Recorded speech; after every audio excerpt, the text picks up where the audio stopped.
तुमच्याकडे 50 लाखाचा चेक आहे, तुमची ही आयुष्यभराची कमाई आहे आणि तुम्ही ही रक्कम पुढच्या इन्व्हेस्टमेंटसाठी वापरणार आहात. पण एक अट अशी आहे की तुम्ही ही अमाऊंट फक्त एकाच बिझनेसमध्ये इन्व्हेस्ट करू शकता आणि त्याच्यासाठी हे फक्त 2च बिझनेसचे ऑप्शन तुमच्या समोर आहेत. Business number 1, business number 2. 10 second घ्या, सगळं नीट समजून घ्या आणि मग तुम्ही ठरवा की तुमची ही आयुष्यभराची कमाई तुम्ही नेमक्या कोणत्या बिझनेसमध्ये इन्व्हेस्ट करा.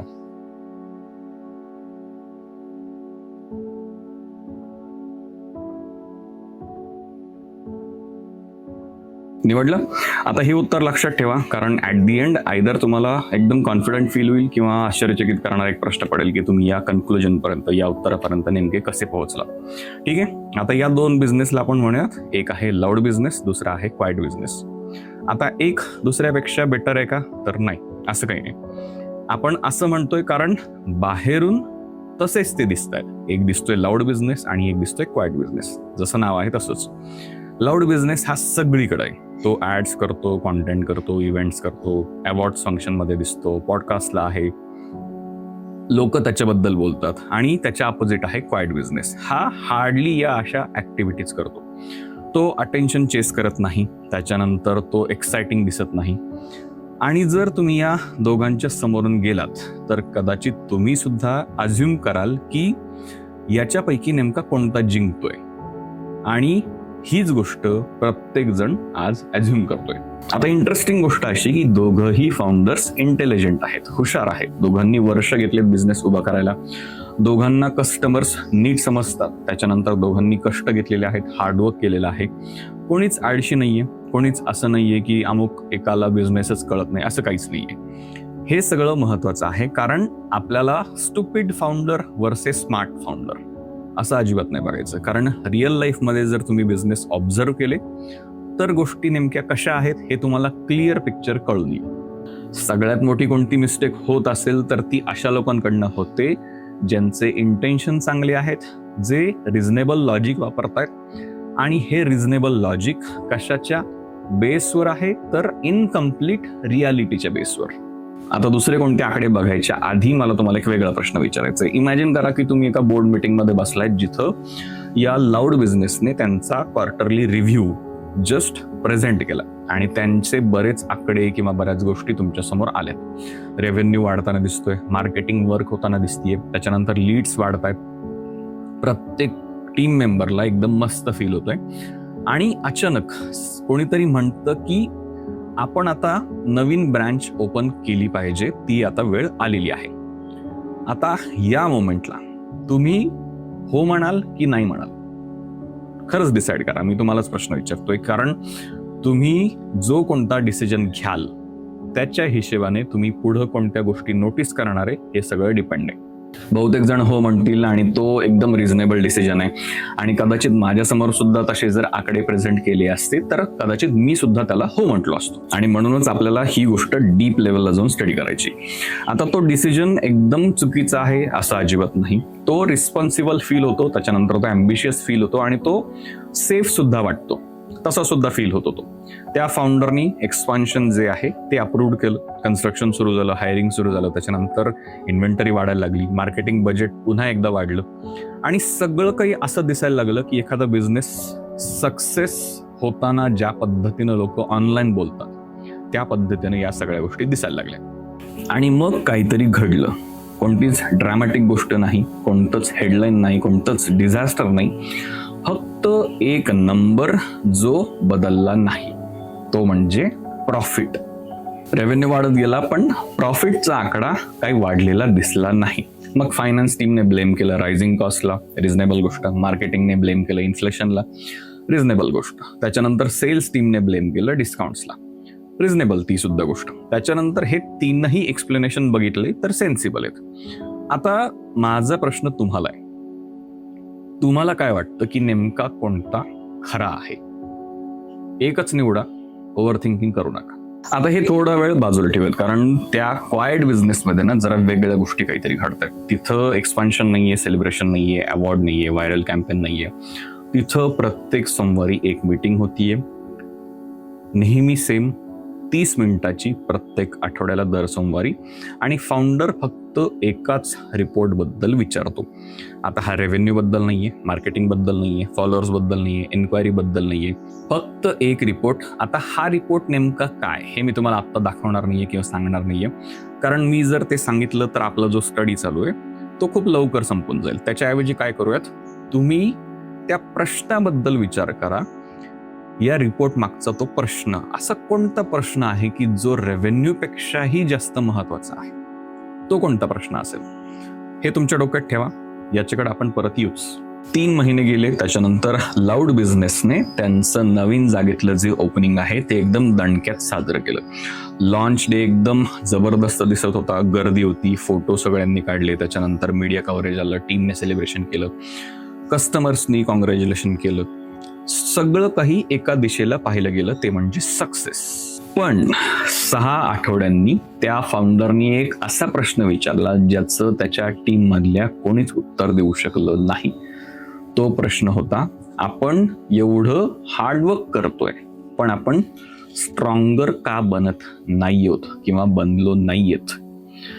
नोटीस करा बरं का प्रश्न. आपण ग्रो का करत नाहीये हा प्रश्न नाहीये, ते ग्रो करत होते. इथं प्रश्नच वेगळा आहे आणि हाच सगळ्यात मोठा फरक आहे. आता हा जो आपला डीप स्टडी चालू आहे ना, तो जरा 2 मिनिटं पॉज करूयात. मी एक तुम्हाला गोष्ट दाखवतो. इमॅजिन करा तुम्ही डॉक्टर आहेत, तुमच्याकडे 2 पेशंट आले, दोघांना ताप आलाय. आता दोघांना सेम आजार आहे का? ऑफकोर्स नाही. ताप हे डायग्नोसिस नाहीये, तर तो सिग्नल आहे. सेम आहे बिझनेसचं. Revenue, profit, footfall, followers, leads हे उत्तरं नाहीयेत, हे सिम्पटम्स आहेत. काय घडलं हा प्रश्न नाहीये, तर हे नेमकं कोणत्या गोष्टीमुळे झालेलं असू शकेल हा प्रश्न आहे. आणि एक प्रश्न नंबर्सकडे बघतो, दुसरा प्रश्न हा जी रियालिटी आहे ती डीप लेवलला जाऊन स्टडी करतो. आता 2 मिनिटासाठी दोन्ही बिझनेस बद्दल पूर्णपणे विसरून जा. तुमच्याबद्दल विचार करा, तुमच्या बिझनेस बद्दल विचार करा की असा कोणता मोठा डिसिजन आहे जो तुम्ही पुढचे 6 महिने जे आहेत त्याच्यामध्ये घेण्याचं तुम्ही कन्सिडर करताय. हायरिंग, मार्केटिंग, एक्सपान्शन, नवीन प्रॉडक्ट लॉन्च करणे. आता स्वतःला ना एक वेगळा प्रश्न विचारा की असं कोणतं ॲझम्पशन आहे ज्याच्यामुळे तुम्हाला हा डिसिजन एकदम ऑब्वियस वाटतो. नीट विचार करा. उत्तर लगेच येतंय का हे नोटीस करा.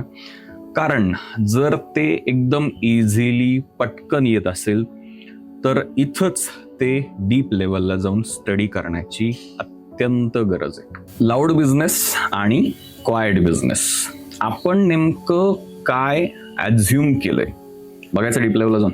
चला, काय घडलं हे नाही, तर प्रत्येकाने नेमकं काय बिलीव्ह केलं हे.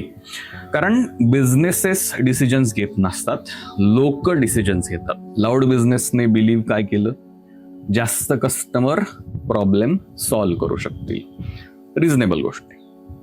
क्वाइट बिझनेसने काय बिलीव्ह केलं, तर योग्य कस्टमर्स परत येत नसतील तर जास्त कस्टमर जो प्रॉब्लेम आहे तो अजून मोठा करतील. ही सुद्धा रिझनेबल गोष्ट आणि दोन्ही सुद्धा एकदम जबरदस्त वाटतात.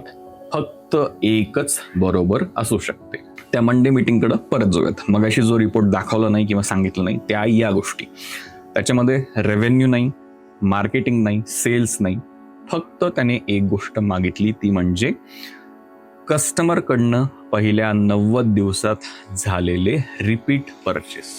That's it. त्या फाउंडरने प्रत्येक आठवड्यातल्या सोमवारी हा एकच रिपोर्ट मागितला. आणि याचं उत्तर काय, तर ते उत्तर मी देण्याच्या आधी तुम्ही याचं उत्तर काय असेल याचा विचार करा की असं त्याच्यातनं त्याला काय कळत असेल की ज्या रेव्हेन्यूच्या रिपोर्टमधनं त्याला कळत नाही. 2 मिनिटं थांबा आणि खरंच विचार करा, कारण हेच आपलं डीप लेवलचं स्टडी मटेरियल आहे. बहुतेक जण म्हणतील की लॉयल्टी त्याचा एक पार्ट झाला, भाग झाला, पण एक अशी काहीतरी अत्यंत महत्वाची गोष्ट त्याच्यामध्ये हिडन होती.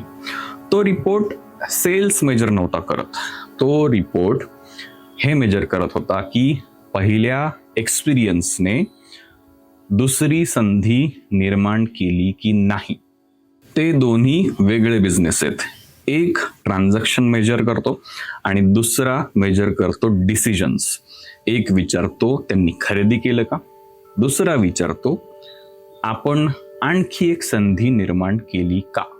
आता एक इंटरेस्टिंग गोष्ट घडणार आहे. इमॅजिन करा तुम्ही 50 लाख नवीन कस्टमर्स आणण्यासाठी स्पेंड केले एका अशा एक्सपिरियन्समध्ये जिथं एक्झिस्टिंग कस्टमर्सला जो एक्सपिरियन्स मिळतोय तोच त्यांना रिपीट करायचा नाहीये. आणि अशा वेळेस मार्केटिंग सक्सेसफुल होतं पण बिझनेस हा वीकर होत जातो. याचमुळं रेव्हेन्यू वाढत जरी असला तरी सुद्धा कॉन्फिडन्स हा कमी कमी कमी कमी होत जातो. आता आपला जो इन्व्हेस्टमेंटचा डिसिजन होता त्याच्याकडे आपण पुन्हा एकदा जाऊयात. आपण जे 2 बिझनेसेस पाहिले होते, कोणाला आता त्यांचं मत बदलायला आवडेल? सुरुवातीला जे आपण 2 डिसिजन घेतले होते, 2 बिझनेसला बघून डिसिजन घेतले होते त्याच्या हिशेबाने, कारण एकदम महत्वाचं काहीतरी घडलेलं आहे. आता इव्हिडन्सच बदलला आणि जे गुड डिसिजन मेकर्स आहेत आयुष्यात ते इव्हिडन्स मिळाला की बदलायला तयार होतात. आणि त्यात काही चुकीचं नाही कारण इव्हिडन्स समोर आहे. आणि ते चुकीचे होते म्हणून नाही तर रियालिटी जी आहे ती आता आणखी क्लिअर झाली आहे. तुमचं कन्क्लुजन अपडेट करण्यामध्ये कोणताच इगो नाहीये. ही खरं तर प्रोग्रेस आहे. लाऊड बिझनेसला नंतर मग खरा इश्यू काय आहे तो क्लिअर कट कळला. मग तो गट फिलिंग मधनं नाही, इन्स्टिंग मधनं नाही तर एक्सपिरियन्स मधनं, आणि तो सुद्धा बाय ऍक्सिडेंट. एका सप्लायरकडनं एका मटेरियलच्या स्पेसिफिकेशन मध्ये बदल झाला होता. कित्येक कस्टमर्सला जवळपास लक्षात आलं नाही, त्याच्यामुळे त्यांनी कंप्लेंट सुद्धा केली नाही. पण बदल डेफिनेटली झाला. लोक पुन्हा पुन्हा येणं हे कमी होत गेलं. त्या बिझनेसने कस्टमर्स लूज नाही केले तर त्या बिझनेसने मोमेंटम लूज केला. या दोन्हीही अत्यंत वेगळ्या गोष्टी आहेत. प्रत्येक नवीन मार्केटिंग कॅम्पेनने तो प्रॉब्लेम जो आहे तो टेम्पररी बेसिसला कव्हर अप केला. कोणत्याच कॅम्पेनने तो सॉल्व्ह नाही केला. आता विचार करा, जर त्यांनी त्यांचं मार्केटिंग बजेट डबल केलं तर ज्या कस्टमर्सला असा काहीतरी एक्सपिरियन्स मिळतो जिथं त्यांना रिटर्न जावं वाटत नाहीये, आणि तोच जर या मार्केटिंग बजेटमुळे जर स्प्रेड होत असेल तर काय होईल? आणि कित्येकदा ना ग्रोथ ही तुमची स्ट्रेंथ एक्सपोज नाही करत, ती अशा काही गोष्टी एक्सपोज करते ज्या तुम्ही पाहू शकत नाहीयेत. आता या सगळ्या सिनारिओतनं काही गोष्टी तुम्ही बाजूला करणं गरजेचं आहे. मार्केटिंगने काही चूक केली नाही कारण मार्केटिंगने जे काम करायचं ते ऑलरेडी केलं कारण डेटा त्यांच्या समोर होता. कॉम्पिटिशनची काही चूक नव्हती कारण कॉम्पिटिशन काही यांचे कस्टमर्स चोरून घेत जात नव्हते. प्राइसिंगचा काही विषय नव्हता कारण कस्टमर्स तरी सुद्धा खरेदी करत होते. इकॉनॉमीचा काही विषय नाही कारण क्वायट बिझनेस जो आहे तो याच सेम इकॉनॉमीमध्ये सेम मार्केटमध्ये ऑपरेट करतोय. आता फक्त एकच गोष्ट बाकी राहते, शिल्लक राहते, ती म्हणजे अनटेस्टेड सर्टन्टी. लाऊड बिझनेसला याच गोष्टीमुळं हा डिसिजन घेण्याला प्रेरणा मिळाली.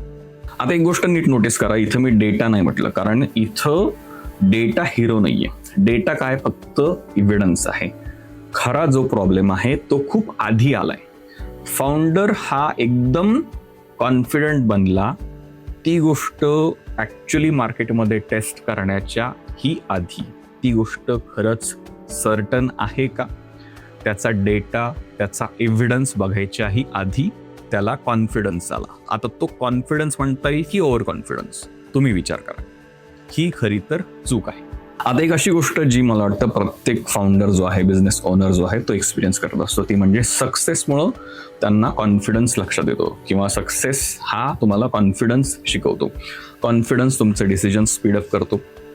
डिसिजन्स फास्ट व्हायला लागले की तुमचे प्रश्न कमी यायला लागतात. प्रश्न कमी आले की तुमचा डीप लेवलचा जो स्टडी आहे तो तुम्ही इग्नोर करता आणि इथंच हुशार लोक, इंटेलिजंट लोक गडबड करायला सुरू करतात.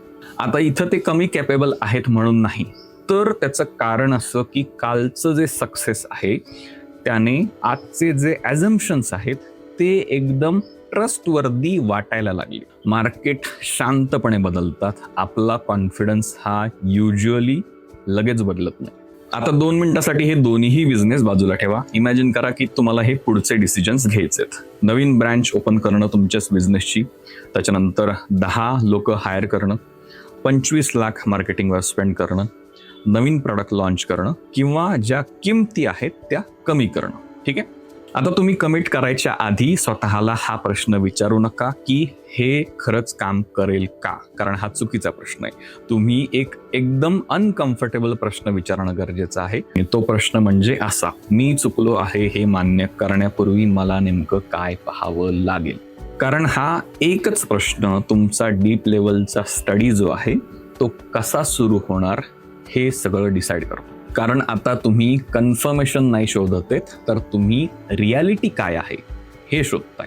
आता हा जो स्टडी होता तो डेटाबद्दल होता का, तर नाही. तो त्याच्याही पेक्षा डीपर लेवलला काय आहे त्याच्याबद्दल होता. महागडे निर्णय घेण्याच्या आधी तुमच्याकडं प्रश्नांची क्वालिटी कशी आहे याच्याबद्दल होता. कित्येक बिझनेस आजही ॲझम्पशन्सवर चालतात आणि ते नॉर्मल आहे. आता जे बिझनेस जास्तीत जास्त काळ टिकतात यांच्याकडे कमी ॲझम्पशन्स आहेत का, तर असं नाही. तर ते त्यांच्या आधारे बिल्ड करण्याच्या आधी सुद्धा त्यांना टेस्ट करतात. हा फरक आहे आणि ही अत्यंत वेगळी शिस्त आहे. सो मग कोणता बिझनेस तुमचे 50 लाख डिझर्व करतो? क्वाइट बिझनेस मे बी, कदाचित. पण मला वाटतं की ते उत्तर कदाचित चुकीचं ठरू शकेल. बेटर उत्तर हे आहे की ज्यावेळेस रियालिटी बदलली त्यावेळेस कोणत्या बिझनेसची लीडरशिप त्यांचं माइंड बदलायला तयार होते, तो बिझनेस तुमचे 50 लाख डिझर्व करतो. कारण बिझनेस बदलतात, मार्केट बदलतात, इव्हॉल्व्ह होतात, कस्टमर्स बदलतात. आपण अनेकदा पहिल्याच प्रयत्नात बरोबर असण्यापेक्षा अधिक मौल्यवान काय असेल, तर ती म्हणजे आपली विचार बदलण्याची, माइंड चेंज करण्याची क्षमता. ती सगळ्यात महत्वाची. सो आता तुमच्या डोळ्यासमोर बऱ्याच गोष्टी असतील: मार्केटिंग, प्राइसिंग, कॉम्पिटिशन, रेव्हेन्यू, त्याच्यानंतर प्रॉफिट, फॉलोअर्स, लीड्स. या सगळ्या गोष्टी बाजूला करा. एक गोष्ट डोळ्यासमोर ठेवा, ती म्हणजे क्वेश्चन्स, प्रश्न. बिझनेसेस हे रेअरली त्यांच्याकडे आन्सर्सच नाही आहेत म्हणून फेल होतात. ते खरं तर स्ट्रगल त्यामुळे करतात ज्यावेळेस त्यांचे जे ॲझम्पशन्स आहेत आणि ॲझम्पशनमुळं त्यांनी जे डिसिजन्स घेतले त्याला कोणी क्वेश्चनच नाही केलं, त्यामुळं ते बिझनेस स्ट्रगल करतात आणि फेल होण्याच्या मार्गाला असतात. आता पुढच्या स्टडीमध्ये आपण अशी काहीतरी गोष्ट पाहणार आहोत जी रेव्हेन्यू खाली यायच्या आधी शांतपणे बिझनेसला डिस्ट्रॉय करत असते. ती कित्येक रिपोर्ट्समध्ये सुद्धा इनव्हिजिबल असते आणि कित्येक कस्टमर्सनी ऑलरेडी त्यांचं माइंड चेंज केलेलं असताना सुद्धा कित्येक फाउंडर्सला ती नोटीस सुद्धा होत नाही. आणि एकदा का तुम्ही तो पॅटर्न पाहायला शिकलात त्याच्यानंतर तुम्ही ग्रोईंग बिझनेसकडं पुन्हा आधीच्या नजरेनं अजिबात पाहणार नाही.